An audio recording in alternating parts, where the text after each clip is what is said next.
मैं आपके सामने कामिका अथवा पवित्रा एकादशी महारानी की कथा कर रही हूँ। आपने अच्छे लगे तो लाइक और सब्सक्राइब जरूर कर जो। सावन मास के कृष्ण पक्ष की एकादशी पवित्रा एकादशी अथवा कामिका एकादशी कहलाती हैं। इस दिन भगवान श्रीधर की पूजा की जाती है। इस व्रत के करने से सभी कामनाओं की पूर्ति होती है।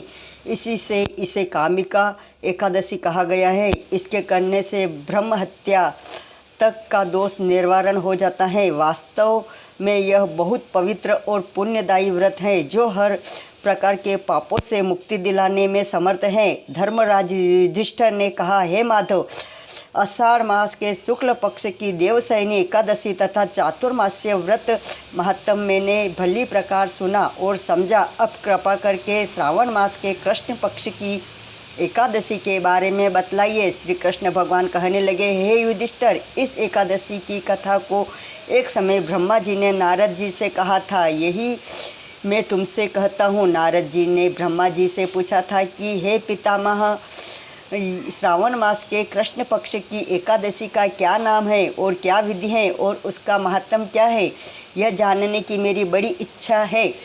कृपा पूर्वक कुछ बतलाइए। भगवान श्री कृष्ण ने कहा, हे राजन, ब्रह्मा जी ने नारद जी को जो कुछ बतलाया वह मैं तुमको कहता हूँ। ब्रह्मा जी ने कहा था, हे देवर्षि नारद, लोक कल्याण की भावना से तुमने बहुत ही अच्छा प्रश्न किया है। अब मैं पावन कथा आपसे कहता हूँ, उसे संचेत होकर सुनो। श्रावण मास के कृष्ण पक्ष की इस एकादशी का नाम कामिका और दूसरा पवित्रा है। इस एकादशी की कथा सुनने मात्र से वाजपेयी यज्ञ का फल मिलता है। इस दिन शंख चक्र गदा पद्मधारी भगवान विष्णु का पूजन होता है। इसके श्रीधर, हरि, विष्णु, माधव, मधुसूदन आदि अनेक नाम हैं।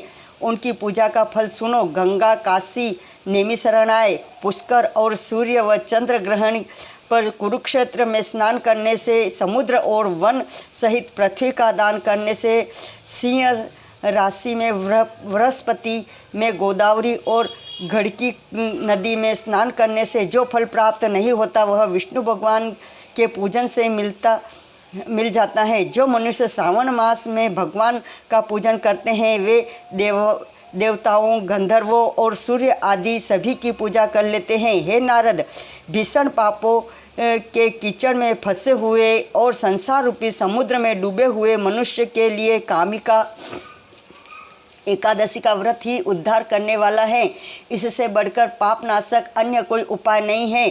स्वयं भगवान ने यही कहा है कि इस एकादशी के व्रत के प्रभाव से जीव बुरी योनियों को प्राप्त नहीं होता है। इस एकादशी को भक्तिपूर्वक भगवान को तुलसी दल अर्पण करने वाला संसार में ऐसे रहते हैं जैसे जल में कमल।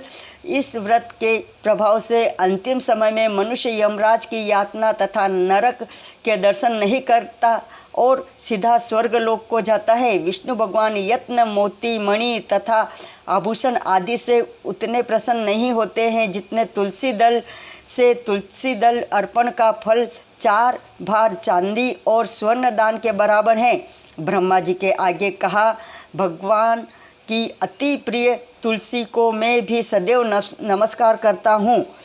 तुलसी के वृक्ष को सींचने से संपूर्ण यातनाएं, दर्शन मात्र से समस्त पाप और स्पर्श से मनुष्य पवित्र हो जाता है। जो मनुष्य भगवान के चरणों में तुलसी अर्पित करता है वह मुक्ति हो जाता है। कामिका एकादशी की रात्रि को दीपदान तथा जागरण के महत्व का वर्णन चित्रगुप्त भी नहीं कर सकते। जो मनुष्य इस एकादशी की रात्रि को भगवान के मंदिर में दीप जलाते हैं उनके पितर स्वर्गलोक में सुधा पान करते हैं। जो गौशाला में घी या तेल का दीपक जलाते हैं वे 100 करोड़ दीपक युक्त होकर सूर्यलोक को जाते हैं। अंत में ब्रह्मा जी ने कहा, ब्रह्म हत्या तथा भ्रूण हत्या आदि पापों को नष्ट करने वाली इस कामिका एकादशी का व्रत मनुष्य को यत्नपूर्वक अवश्य करना चाहिए। व्रत करने पर जो सभी कामनाओं की पूर्ति होती ही है।